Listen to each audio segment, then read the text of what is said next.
Okay guys, in this video I want to do, it's not quite a follow-up to what's about the empty triangle, but I want to talk about some similar concepts. So after that video, one of my more recent subscribers, Rogelio, he said to me, can you just explain how the stones in the upper right corner were connected?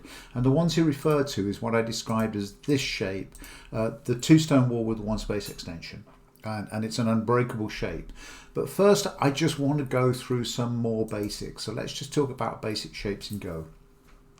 So when we start playing Go, because everything we've ever played as kids, as young adults, we play with pieces, whether it's chess or backgammon or any other kind of board game. We play with pieces, we move the pieces around, Monopoly and so on. And we're very used to the idea that we play with pieces. And so when we first come to Go, we go, oh, okay, I get Go. Go's about the stones on the board. And so we start saying, okay, you play a stone there and I play a stone here, play a stone here. And we start to play with the stones and we start to move the stones. And actually we get very invested in the stones. When we're first learning this game, we like our stones so much that we will do almost anything to protect them. Then as we develop our understanding of the game, we start to appreciate a little bit that actually the stones are simply markers. The stones are ways in which we mark the spaces between them. So here we have two stones on the third line, two spaces apart. And that tells us something, three spaces apart. And that tells something about the relationship of these stones. And here, if we take that one out, here we have two stones that are a large knight's move apart. They've got a relationship. And it's these relationships that start to become important in the game. Let's remove that. And then, of course, Go moves on to this third, what I call the cosmic stage of Go, where we're playing a game of Go with an opponent, a friend, a regular opponent, somebody we play with, somebody online we've never met before. And we're not only playing with the stones, and the stones are acting as markers for the spaces in between them, but we start to play with the imaginary stones, the stones that actually don't exist. These are the stones that only exist in our mind and in our opponent's mind. And because they exist in our imagination, we don't have to actually put them on the board unless we're in a difficult situation where we actually need to defend a group or attack a group or do something. We're playing with imaginary stones. And that's, for me, is why Go starts to get a little crazy and a little cosmic. But I'm just going to come back to the beginning and let's look again at shape. So we have some unbreakable shapes in Go. These are really important shapes. So the Nobi. Nobi is simply when we attach one stone to another and we make a solid wall, and we can carry on making a solid wall because our opponent cannot penetrate through, white cannot break through this wall. It's absolutely solid. It's an unbreakable wall of stones. But it's also what we kind of say, it lacks sabaki. It's a bit heavy. So that's what's going on there. And there are three unbreakable shapes. So we've just learned the Nobi is an unbreakable shape. Here we have the Kosumi. And the Kosumi is our friend because we've learned that actually this is also an unbreakable shape. Because the relationship between these two stones, these two diagonal stones, if our opponent comes in here, we simply connect here. And if we're in the other position where our opponent wedges in here with the white stone, we can simply connect on the other side. And we're solidly connected. And there's no way that actually this white stone can penetrate through this black wall. It's absolutely solid. So the Kosumi is another of our unbreakable shapes. The third unbreakable shape that's very important to the game is the bamboo joint. So it looks like this, and we call it the bamboo joint because if I was to draw in pencil with a green pen, we have kind of a frond of bamboo, and bamboo has little nodes here, and bamboo has little kind of wedge nodes, and in the nodes, that's where the strength of bamboo comes from. And so the relationship of those stones is super strong. Why is it so super strong? Well, because if white comes here and tries to penetrate through, then black simply blocks, and white's now in Atari, and so white must run away. that's what's happening there. And if we looked at that from the other side, if white would come from here, then we can see instantly that the same thing would happen, that black comes here and white's in Atari, and white would have to run away. So we know that the bamboo joint is solid. So here we have the Nobi in the upper right, the Kosumi, and the bamboo joint. Any other shape in the game is breakable, it's cuttable. If we think about, just for a minute, we'll just play the one space jump here. In the one space jump, our opponent, white, can now jump in. We can Atari. White can run away. We can connect on one side or the other, but white cuts. If white cuts here, we Atari out, and now white has captured one stone. We're solid, but this stone has been caught, and black still has a cutting point. So the one space jump can be cut, can be separated. One of the stones can be attacked. We can then still go back and defend, but it's cuttable. But the three solid shapes that I want you to really get a grip on and really understand are the Kosumi, the two stone, and the bamboo joint. Okay, so I'm just going to go all the way back to that.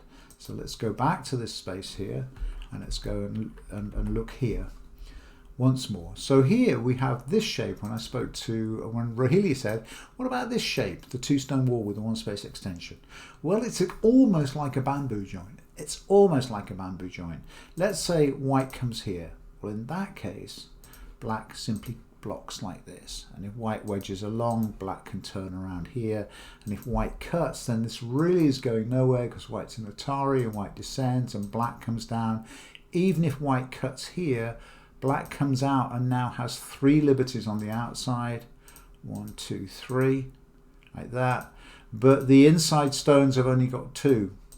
So even if white were to try and Atari this one, black simply kills here, and white gets the Atari in black. White can force the issue here, and black can connect or ignore. The ignore is often better, depending on this. So black's all connected in this kind of shape, and it's unbreakable. Let's just go back through those moves. But how do we start here? We started here like this. Okay, what about if white comes in from the other side, and if white wedges in from here like this? Well, then black can simply Atari in this direction, and white runs away, and then black can make a bamboo joint, not a tiger mouth here. And if white tries to wriggle away, black can block here. White comes this way, black can block here, and now white will die, because white has only got 3 liberties, no way of making more, no way of breaking out. Remember, if white cuts, black Ataris, white makes this shape, black takes. This is now a false eye, and so white has only got one eye and black's got the outside. So there's actually no hope at all for black to break this. And so this shape is very important, because it can be it works in that direction, like that, and it also works in this direction, like this. So both directions, we can see that white is unable to break that shape. There's another important thing about this shape. It's called the table shape, and by the table shape we mean an extra black stone here. And whether you think about this as a table on its side, so here's the table top like that, and then there's a leg here and a leg here. However you visualize it, it doesn't quite matter. It's known as the table shape, and the table shape is almost an eye. And notice the relationships here, the relationships between the stones are the key ones, because we look at stones and then we look at the spaces. So here we've got a 2 stone wall with a 1 space jump to that one, like that. Here we have 2 stones that are 1 apart, like that. They're strong as well. Here, from this stone, the triangled stone, to the triangled stone, we have a knight move. So here to here is a knight move. And so we've got 3 different shapes encapsulated in those 4 stones. In fact, we've got 4 shapes. We've got a Nobi, a direct connection, that's 1. We've got a one space jump off a 2 stone wall. That's 2, and that's unbreakable. We've got a 1 space jump running down the J line, this one here, and we've got a knight move. And so you can see that actually in those 4 stones, we've actually captured 4 different patterns of shapes. And that's very powerful. And actually the more patterns that you can create with your stones, the absolute better it is, the stronger they become. These shapes become stronger and stronger and stronger. And it's kind of why, when we go back all the way to here, why is it that we like the Kosumi so much? Why is the Kosumi the friend? Well, the Kosumi, if white were to approach in this direction, then black can very easily make a tiger mouth and link all of those stones, not only permanently, because we know that the tiger mouth, this triangle shape here, is super strong, because white cannot go into the tiger mouth. If you go into tiger mouth, you get eaten. And if white were to play here, we know that black would eat it instantly. That's what's going to happen there. So that's why the tiger mouth is strong. You go in a tiger mouth, you get your head bitten off. And so that Kosumi immediately leads us to a shape that has some sabaki. It has this, and so the potential for black to expand that shape with a stone here, or a stone here, or a stone here, or a stone here, or a stone here, and develop that very rapidly into an open shape is super powerful. And that's where the power of the Kosumi lies. So just coming back, I just want to come all the way back to Rogelio's original statement. How do we join these? We play here and we make a 1 space jump, and our opponent now cannot separate these stones because of what we've just looked at. We can say, okay, so if white comes here, white has to run away. Black can either connect solidly like that. That's one option. A slightly better option is to make a tiger mouth in this direction. Sometimes to protect the corner, you might want to make a tiger mouth in this direction, or you can just run away and separate here, because notice that because of this cutting point, white, black, white. And now if white were to cut here, this does involve a ladder, and I don't want to do ladders in this video. I want to keep this video quite tight. So that's the answer. That's the answer, Rogelio, of how we connect those stones. And this move, this is the move, this one is the one that we should always be making instead of the empty triangle. Don't get drawn into making an empty triangle. Whenever you get that urge to make an empty triangle, then jump away from that 2 stone wall and you'll do fine. Or jump in this direction from your 2 stone wall. Jump away from a 2 stone wall. Don't turn it into an empty triangle. Okay, fellas, I hope that was helpful, useful. What are the key points? Stones, shape, connections, unbreakable, breakables. We're going to come back to this in a new video, but I'm going to keep this one short and tight. Thanks for that. See you soon. Bye for now.